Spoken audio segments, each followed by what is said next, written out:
Before we begin, I want to thank you for being here and choosing to watch a complete and in-depth story. If you are not yet subscribed to the channel Leaders and Warriors, this is the perfect moment to join us.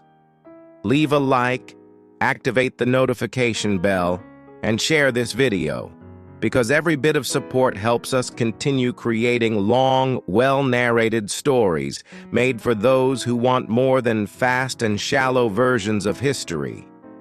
For centuries, Rome believed it was eternal. Its walls seemed unbreakable, its armies unstoppable, and its name alone was enough to command respect across the known world. Rome saw itself as the center of civilization, the measure of order, and the final authority of power. But what Rome failed to understand is that no empire collapses from the outside first. Empires fall when their internal strength begins to rot. And it was in this moment of arrogance and decay that a name emerged from the distant steppes. A name that would shake Rome to its core. That name was Attila. Attila did not rise from marble halls or royal palaces. He was born far from Roman roads, in a world without cities, where power was not built with stone but with movement. The Huns did not need walls to feel strong. Their strength came from speed, discipline, and fear. They were a people who lived on horseback, who moved like the wind, and who arrived before rumors could warn of their presence. Attila grew up in this environment, surrounded by leather tents, cold nights, steel weapons, and the constant awareness that survival depended on clarity and decisiveness. From an early age, Attila learned lessons that Rome had forgotten. Hesitation leads to defeat. Comfort creates weakness. And fear, when properly used, is more powerful than force alone. While Roman elites debated politics and traded titles, Attila observed. He spoke little, listened carefully, and measured everything. Among his people, leaders earned respect not through speeches but through presence. Attila did not demand attention. He commanded it naturally.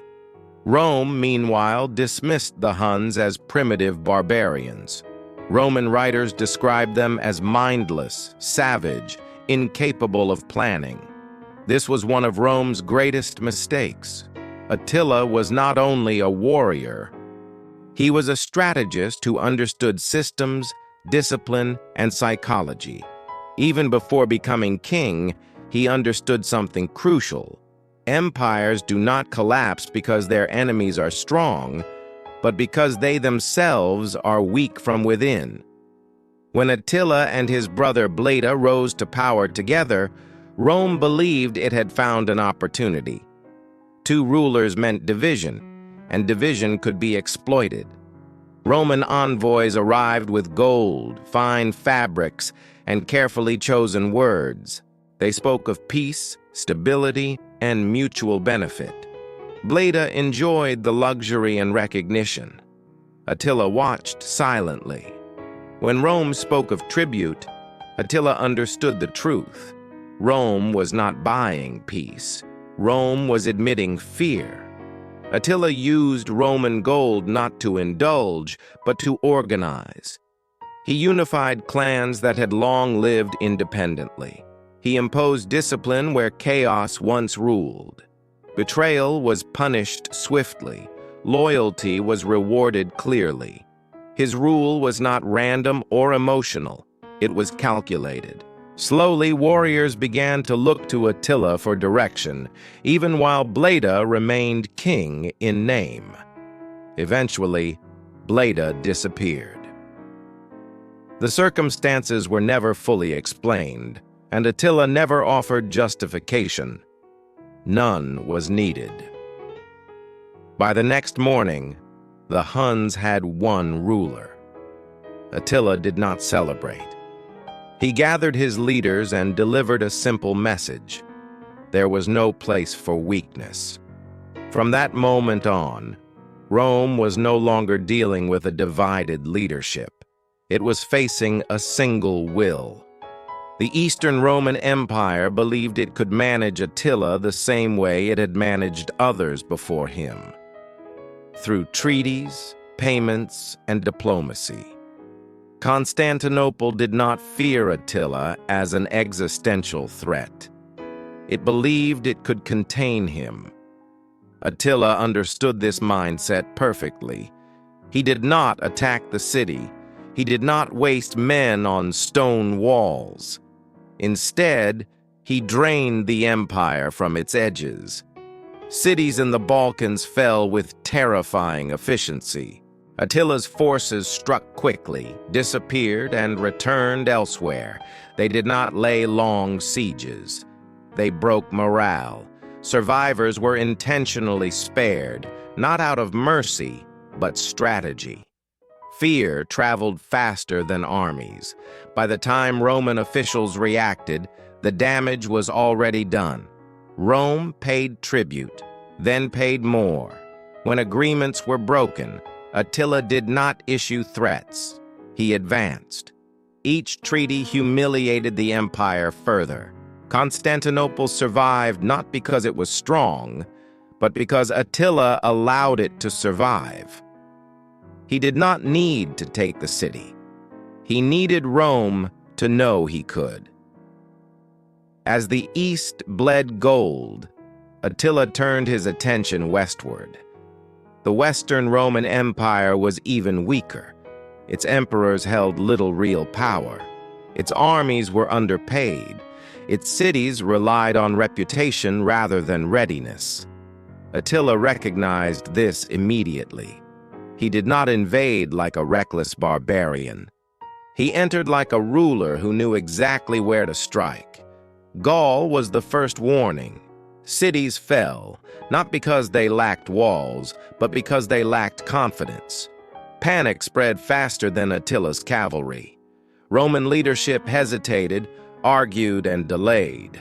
Only one man truly understood the danger: Flavius Aetius. He knew the Huns. He had lived among them, and he knew Attila was not there to negotiate. Aetius formed an unlikely alliance with former enemies. Visigoths, Franks, and other tribes joined Rome, not out of loyalty, but fear. The confrontation that followed was brutal and chaotic. For the first time, Attila faced serious resistance, and for the first time, he chose to withdraw. Not in defeat, but by decision. Pride did not rule him. Control did. Soon after, Attila marched into Italy. This time, resistance collapsed almost entirely. City after city surrendered without a fight.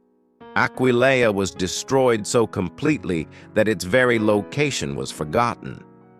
Milan opened its gates. Rome itself stood exposed, and yet Attila did not destroy it. When he met the Bishop of Rome, Attila listened, and then he turned away. Not because he feared God, nor because he lacked strength, but because Rome was already broken. Letting it live was more powerful than burning it. Rome survived, but its illusion of invincibility died forever. At the height of his power, Attila ruled without a fixed throne or capital. Kings traveled to his tent to plead, negotiate, and submit. His authority was absolute, but not chaotic. His rules were simple. Obedience meant survival. Defiance meant disappearance. Fear maintained order, and order sustained his empire. Then, without warning, Attila died. No battle, no enemy. The man who terrified empires fell in his own bed. The cause remains uncertain. What followed was immediate collapse. Without Attila's will, unity vanished. Clans divided. Power fragmented. The empire dissolved. Rome survived Attila but never recovered. He did not destroy Rome. He exposed it. and that was enough. Attila left no monuments, no written laws, no lasting institutions. What he left was a lesson. No empire is invulnerable, no power is eternal, and arrogance always invites collapse. If this story held your attention, this channel is for you. Subscribe to Leaders and Warriors, activate the bell, leave a like, and share this video. Here we don't tell fast stories. We build deep narratives that leave a mark. History is not dead. It is a warning. And as long as power exists, there will always be something to learn from those who made the world tremble.